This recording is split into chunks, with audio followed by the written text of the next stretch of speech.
क्या हुआ भाग्यवान, तुम सुबह सुबह माथे पर हाथ रख कर क्यों बैठी हो? तबीयत तो ठीक है ना तुम्हारी? हाँ हाँ, मेरी तबीयत तो ठीक ही है। क्या होना है मेरी तबीयत को? मुंह लटका कर तो तुम ऐसे ही बैठी हो। इस तरह उदास बैठोगी तो कैसे चलेगा? उदास ना बैठो तो और क्या करूँ? घर में जवान बेटी बैठी है और आपको तो उसकी कोई फिक्र है ही नहीं। हमारी बेटी की साथ की सब लड़कियों की शादी हो चुकी है, लेकिन हमारी बेटी का तो रिश्ता भी नहीं हो रहा। अब तो पड़ोस वाले भी ताने देने लगे हैं कि क्या बेटी को उम्र भर कुंवारी ही बैठा कर रखना है तुम्हें? आखिर कब करोगे इसके हाथ पीले? देखो शांति, बेटे की शादी की चिंता तो मुझे भी है, लेकिन क्या करूं? आज के समय में ऐसा रिश्ता मिलना बहुत ही मुश्किल है जो कि दहेज के खिलाफ हो। और तुम तो जानती हो कि मैं अपनी बेटी के लिए ऐसा रिश्ता देखना चाहता हूँ जो कि मेरी बेटी की काबिलियत को देखे, ना कि उसके द्वारा ले जाए गए दहेज को। आपकी इसी जिद की वजह से 2 साल हो गए रिश्ता देखते हुए, लेकिन लेकिन क्या हुआ? मिला कोई फायदा? मिला कोई ऐसा रिश्ता जिसमें कि कोई दहेज ना ले? आखिर कब तक आप ऐसे हाथ पे हाथ रखकर बैठे रहोगे और ऐसे रिश्ते की तलाश करते रहोगे कि जो दहेज ना ले? अरे आज के समय में ऐसा कोई भी नहीं है कि जो दहेज ना लेता हो। और फिर हम तो लड़की वाले हैं, लड़की वालों को तो कुछ ना कुछ देना ही होता है ना। तुम मुझे एक बात बताओ, क्या हमने अपनी बेटी को इसी दिन के लिए इतना पढ़ाया लिखाया था, इसी दिन के लिए कलेक्टर बनाया था कि जब उसकी शादी हो तो हमें शादी में उसे दहेज देना पड़े? क्या हमारी बेटी में इतनी काबिलियत नहीं है कि वो बिना दहेज के शादी कर सके? और देखो शांति, मैं तुम्हें बताना भूल गया था, मैं आज अपने एक दोस्त के यहाँ पर जा रहा हूँ। मैं अपने दोस्त से अपनी बेटी के बारे में बात करूँगा। क्या पता उनकी नज़र में कोई अच्छा रिश्ता हो, और अगर भगवान ने चाहा तो हमें कोई ना कोई अच्छा रिश्ता बहुत ही जल्द मिल जाएगा। तुम किसी बात की चिंता मत करो, हमारी बेटी के भाग्य में बहुत ही अच्छा लिखा है। क्या खाक अच्छा लिखा है? 2 साल हो गए बेटी के रिश्ते को तलाशते हुए, आज तक कोई ढंग का रिश्ता तो मिला ही नहीं है। ना जाने आगे क्या होगा। तुम चिंता मत करो, मैं शाम को घर आकर बताता हूँ। अरे बेटा रोहन, तुमने बताया नहीं तुम्हारे बिजनेस का क्या हाल चाल है आजकल? अरे पापा, बिजनेस तो एकदम बहुत अच्छा चल रहा है। मैं सोच रहा था कि कहीं से 2-4 लाख रुपए का इंतजाम हो जाए तो बिजनेस को और आगे बढ़ा लूँ। आखिर आज के टाइम में छोटे मोटे बिजनेस से काम नहीं चलता है पापा जी। हाँ हाँ बेटा, क्यों नहीं। मैं अभी यही सोच रहा हूँ कि तेरी बिजनेस में हेल्प कर दूँ, लेकिन मैं सोच रहा हूँ कि पैसे कहाँ से आएंगे। अरे बनवारी लाल, कैसे हो मेरे यार? अरे शर्मा जी आप? हम तो बहुत अच्छे हैं, आप बताओ कैसे हो? आपको देखकर तो तबीयत एकदम खुश हो गई। और बताओ इतने दिनों बाद कैसे आना हुआ? कुछ नहीं, बस यहाँ से गुजर रहा था तो सोचा आपसे मिलता चलूँ। बड़े दिनों से हसरत सी आपसे मिलने की, तो आज पूरी हो गई। बहुत अच्छा किया, आओ बैठो। और बताओ घर में सब कैसे हैं? बेटा ये हमारे बचपन के दोस्त हैं, यहीं पास के गांव में रहते हैं। ओ नमस्ते जी, नमस्ते जी, कैसे हो आप? हम तो अच्छे हैं बेटा, तुम बताओ कैसे हो? जी जी बढ़िया। अच्छा पापा, मैं ऑफिस के लिए निकलता हूँ, मुझे लेट हो जाएगा। ओके अंकल जी, बाय, मैं चलता हूँ। आप पापा जी से बैठकर बातें कीजिए। अरे यार, आपका बेटा तो बहुत बड़ा हो गया है, आपने इसके लिए कोई लड़की वगैरह देखी या नहीं? अरे अभी कहाँ भाई साहब, बस खोज ही रहे हैं, कोई अच्छा रिश्ता मिल ही नहीं रहा है। वैसे भाई साहब, लड़की तो आपकी भी बड़ी हो गई होगी, आपने उसके लिए कहीं रिश्ता देखा है या नहीं? रिश्ते तो बहुत देखे हैं पर कोई अच्छा लड़का मिलता ही नहीं, जो भी मिलता है दहेज की डिमांड करता है। लेकिन मैं और मेरी पत्नी तो दहेज के खिलाफ है, हमें तो ऐसा परिवार चाहिए जो दहेज के खिलाफ हो। अरे वाह, तो क्या करती है वैसे आपकी बेटी? जी मेरी बेटी एक क्लर्क है। क्या बात है, बहुत अच्छी पढ़ाई लिखाई कराई है आपने तो अपनी बेटी की। फिर तो किसी को दहेज लेने की वैसे भी ज़रूरत नहीं है। अगर आप बुरा ना माने तो आपके सामने एक प्रस्ताव रखना चाहता हूँ। जी कहिए, क्या कहना चाहते हैं आप? देखो भाई, तुम अपनी बेटी के लिए लड़का ढूंढ रहे हो और मैं अपने बेटे के लिए लड़की ढूंढ रहा हूँ। अगर तुम्हें ऐतराज़ ना हो तो हम अपने बच्चों की। अरे वाह भाई साहब, आपने तो मेरे मुंह की बात छीन ली। लेकिन जैसा कि मैंने अभी आपको बताया कि मैं दहेज के बहुत खिलाफ हूँ, अरे अरे, तो हमें कौन सा दहेज चाहिए?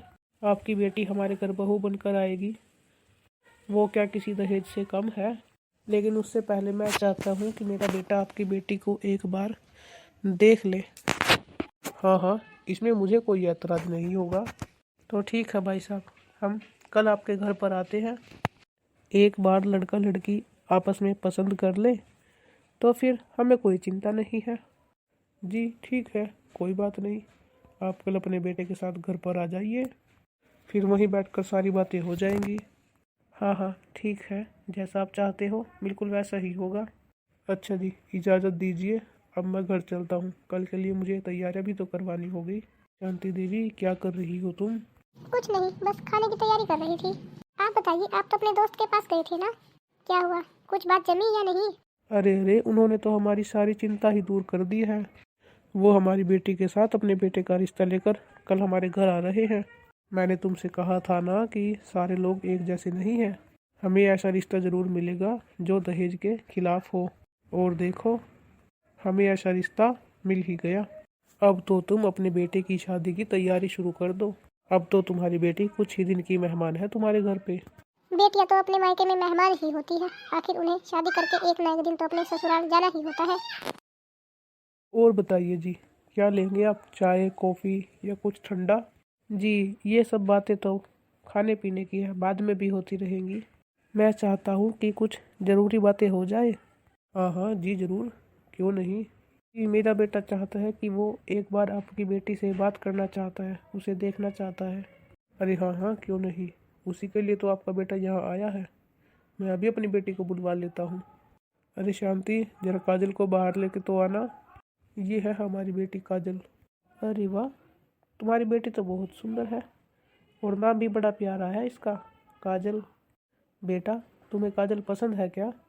पापा जी, जो आपकी पसंद वही मेरी पसंद। अगर आपको काजल पसंद है तो मुझे भी पसंद है।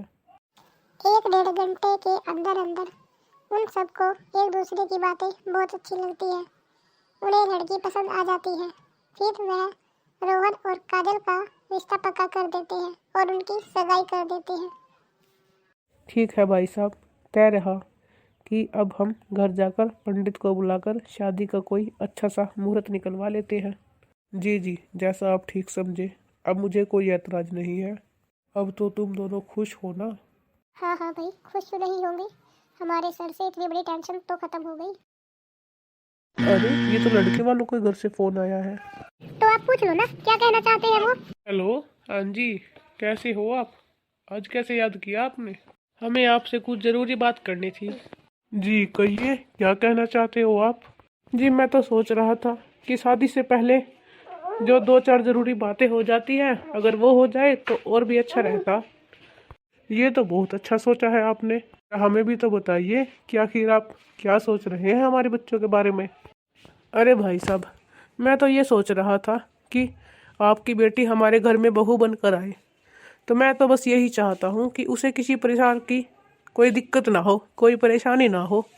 जी जी, तो जैसा कि आप सबको तो पता ही है कि कोई दहेज ले या ना ले, लेकिन माँ बाप अपनी तरफ से अपनी बेटी को कुछ ना कुछ तो देते ही हैं। मैं तो बस चाहता हूँ कि जैसे कि आपकी बेटी हमारे घर पर आए तो उसे गर्मी की, सर्दी की कोई दिक्कत ना रहे। आप उसे एसी तो देंगे ही?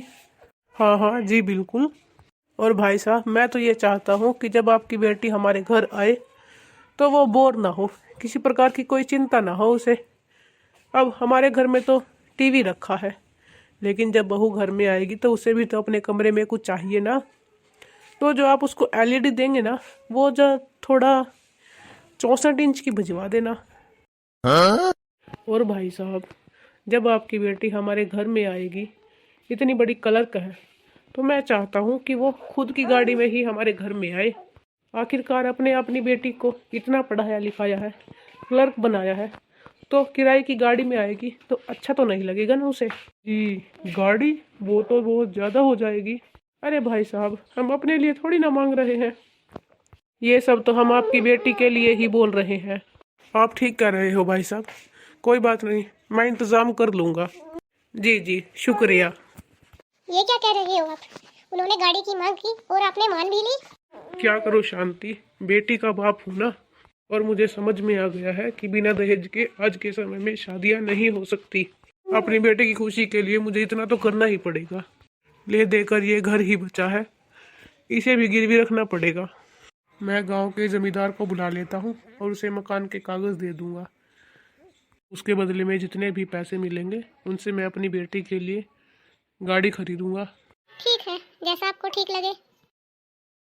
जमींदार साहब, ये रहे मेरे प्रॉपर्टी के पेपर।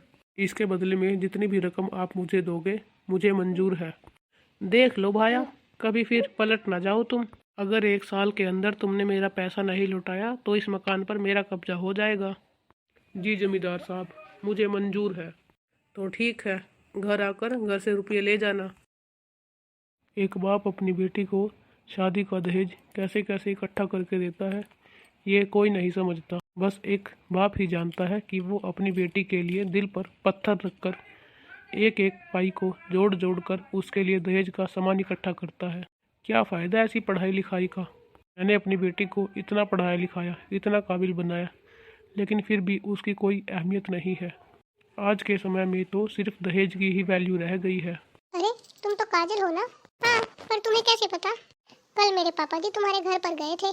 तुम्हारे ससुराल वालों ने दहेज में तुम्हारे पापा जी से कार मांगी है, तो उसी कार को खरीदने के लिए तुम्हारे पापा ने अपना घर मेरे पापा के यहाँ पर गिरवी रखा है। ये क्या कह रही हो तुम? सच ही तो कह रही हूँ। कल मैंने अपने पापा जी के पास तुम्हारे घर के कागजात देखे हैं। ऐसी बात है, मैं उनको नहीं छोड़ूंगी, अभी बताती हूँ उन्हें। हेलो राहुल जी, कैसे हो आप? अरे काजल, तुमने कैसे फ़ोन किया? वैसे मैं तुम्हें ही फ़ोन करने वाला था। शादी के बाद हमने ना हनीमून के लिए फ़ॉरेन जाने का प्लान बनाया है, तो तुम थोड़े से पैसे ले लेना अपने डैडी से। कुछ पैसे मैंने भी ले लिए हैं, 5-7 हज़ार रुपये। वाह, तो आप 5-7 हजार रुपए देकर मुझ पर एहसान कर रहे हो? हनीमून के लिए मुझे फॉरेन घुमाओगे? क्यों भाई, तुम्हें कहीं और जाने का प्लान बनाया है क्या? नहीं नहीं, तुम्हारी औकात नहीं है फॉरेन जाने की। तुम्हारी हिम्मत कैसे हुई मेरे पापा जी से गाड़ी मांगने की? शर्म नाम की चीज नहीं है क्या तुम्हारे अंदर? तो क्या हुआ काजल, ये सब तो बड़े लोगों के बीच की बात है। इस बात में हमें बीच में नहीं पड़ना चाहिए। तुम्हारे लिए होंगी ये बड़े के बीच की बात। ये मेरे और मेरे पापा जी के घर की इज्जत का सवाल है। देखो काजल, अभी शादी नहीं हुई है और मैं तुमसे रिश्ता तोड़ सकता हूँ तुम्हारी इस बदतमीजी के लिए। तुम क्या मुझसे रिश्ता तोड़ोगे? मैं तुमसे रिश्ता तोड़ती हूँ? खबरदार अगर आज के बाद मुझे मेरे पापा जी को फोन लगाया तो। नहीं करनी मुझे शादी तुम जैसे लालची लोगों के साथ। अच्छा हुआ नीलम, तुमने मुझे इन सब के बारे में बता दिया, नहीं तो मेरे मम्मी डैडी मेरी शादी के लिए अपना मकान तक बेच देते और मैं उनके लिए कुछ भी ना कर पाती। अरे नहीं नहीं काजल, ये तो मेरा फर्ज था तुम्हें बताना। मुझे तो लगा था कि शायद तुम्हें सब कुछ पता होगा।